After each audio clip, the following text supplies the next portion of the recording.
Hi, I'm Boris. Hi amigo. We are not mechanics. Definitely not. Definitely not. We are here to show you another of our video. Hope you're gonna like it and get something out of it. And enjoy it. Thank you. Hi there. So today's video is about what we dubbed as a fairlane project. Now, about a year or something ago, I decided I wanted to have a cruiser. Okay, it has to be a V8, it had to be automatic, and it had to be a live axle. Now, essentially, I was looking for a Commodore or a Holden, basically, to get something like that, and it also had to be fuel injected. I didn't want a carby at now stage, so it was hard to find a Holden. Okay, so then my brother, who's filming right now, suggested fairlane, and this is what I got. So this is a 1991 fairlane. It's very good condition. I'm the only third owner of it. The body is in really good condition. There is no rust in it. It's stock standard, except for the rear suspension that's been toughened up to tow a boat, because the old fellow that I bought it off, that's what he needed for. The gearbox been done, which is good, and fairly recently, to a stage 1, so it's nice and tight. But other than that, it's stock standard, and it's fairly good. So it's a V8, and it's got a 302 Windsor, fuel injected, which is not too bad. It's a bit asthmatic in inlet manifold, and the exhaust is standard and it doesn't have too much pickup and go. Now the car itself weighs close to about 1700 kilograms, okay, which, you know, for a V8 is pretty heavy, especially for this V8 302 Windsor with this inlet manifold. It's pretty heavy, and it doesn't really have too much get up and go. And I was a bit disappointed with performance of this car, especially after Ego, my brother, beat me down the straight line a couple of times in his VP Commodore, which is stock standard V6 Commodore, and it was a lot quicker down the straight than my V8 Sport. Anyway, so I decided, well, because it is a cruiser, I wanted to lower it. I wanted to make it sound like a V8, so exhaust job. I wanted to make it quicker, so a bit more get up and go, maybe change the inlet manifold, maybe change the diff, stuff like that. So start calculating how much it's gonna cost regarding the parts, the labor. Well, labor that we can't do, because we can do a bit, but we're not mechanics, but we can do a bit. Anyway, it's not cheap, especially for these cars.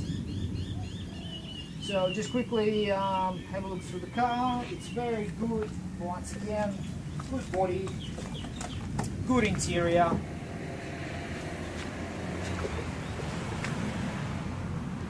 So, but I wanted to make it have a little bit more street cred, so to say. Okay, so after calculating how much it's gonna cost and stuff like that, start saving up money and what have you, and then I came around this fairlane. Now this is 1993 fairlane, which they call Series 2 fairlane. It still has a 302 Windsor engine, fuel injected. But as you can see, the fella that I bought it off, or actually, to make it more correct, he bought it off the other guy who actually done most of the job. And credit to you, if you do see it and you can contact us, we'd like to have a chat with you about that car, because you've done a really great job. Anyway, so the guy lowered it, so it's professionally lowered with the spring shock absorbers. He also changed the differential on it, so it's got an XRA diff on it with a 3.45 diff ratio comparing to a standard limited slip diff which is 3.25, which makes the wheel spins a bit quicker, which is fun sometimes. It's got all the bushes been replaced suspension wise. It's got a very nice exhaust system, twin exhaust system, dampened exhaust. You'll see it later on in the video when we'll be replacing it, swapping it.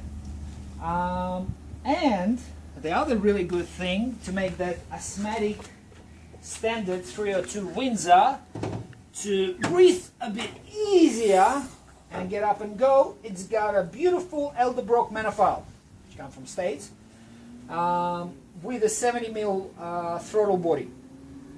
And there's a few other modifications that he's done. He's got a oil catch. We got an oil catch can here, which is very handy for performance cars if you're doing one. And he's also got very nice aluminium shroud he put here. We got that. That's beautiful. So I bought all this car. I bought the whole car. And it costed me cheaper with all these parts that it's got. Also, sorry, not to mention, it's got a slotted rotors front and rear. It's got a braided brake lines front and rear. Okay, so all this, the paint job is not that good. The body is a bit average. You do have rust spots here and there. But all this car, the whole car, and it was registered, costed me cheaper than to get the parts, the brand new parts, for the Fairlane, the first Fairlane, 91 Fairlane, what I wanted to do with it. So here's a tip for you. If you do have a room and you have somebody like my brother Igor, who knows and doesn't mind to give it a go and do stuff ourselves, sometimes it's cheaper if you want to modify the car that you have to buy a car like yours that's already been modified to the specs or similar specs or most of the specifications that you want your car to be modified. Sometimes it's cheaper to buy the whole car and then just replace the parts, swap the parts, and this is what we're gonna do. When I bought this car, I've driven this car, I kept it registered because I didn't want it to swap straight away. I liked it. One of the other reasons why I liked it is if you can have a look at the interior, the car's got a custom Recaro interior front and back, and the interior is actually in pretty good condition. You know, it's got a really good, nice bucket seats. Yeah, it's for a big car. It's a pleasure to drive. It actually handles pretty good. You know, those seats keeps you nice and tight when you want to try to take this big car through a very quick corner. So I kept it registered. Unfortunately, a couple of months ago, I started noticing that the engine started using a lot more oil than it's supposed to. Now, when your car or your engine uses more oil than it's supposed to, there could be a number of different things what's wrong with it.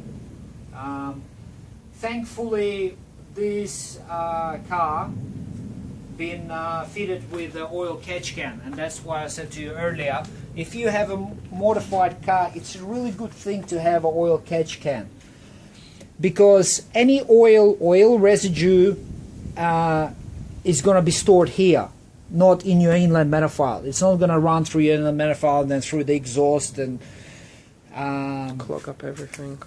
Thank you. Clog up everything. So what I've noticed after 200 kilometers driving emptying out the oil catch can, I used to get about 600 mils of, like more than half a liter basically, of oil. So, you know, alarm bells are ringing. What's going on? So, Igor, my brother, suggested let's do a compression test. And so we done that. We done the compression test. Unfortunately, the compression test didn't come up very good. It had an inconsistent pressure in all 8 cylinders, and one of the cylinders was even below 100 psi.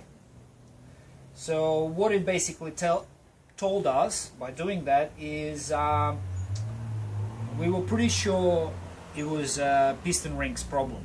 Okay, look, yes, like some of you might suggested, why didn't we do a wet test, you know, to find out whether it's a top or, you know, whether it's a valve problems or something like that. But because, look, one of the cylinders was really low and all the other cylinders were a bit inconsistent, and because of so much oil being used,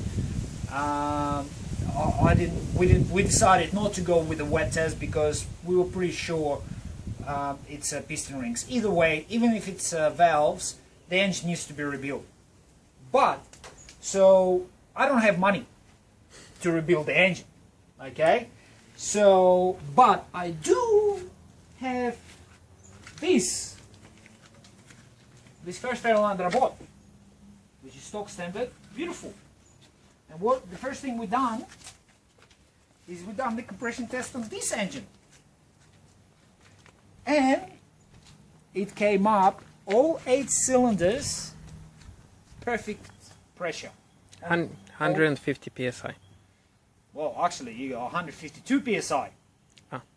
152 psi, all 8 cylinders, which is pretty freaking good. Okay, so what are we gonna do? There's gonna be a few parts to this video, and you'll see it if you'd like to. You can log on to it and look at it as we go stage by stage. There's going to be a few stages. What we're going to do is we're going to swap everything from that fairlane, so from 1993 fairlane with all the goodies. We're going to swap all the goodies from here to there. We'll start off with the suspension. So the first thing we're going to do is we're going to swap all the suspension components. So the shock absorbers, the springs, the differential is going to get changed as well because there's one better than the one that's in standard fairlane. We're going to swap the exhaust, okay?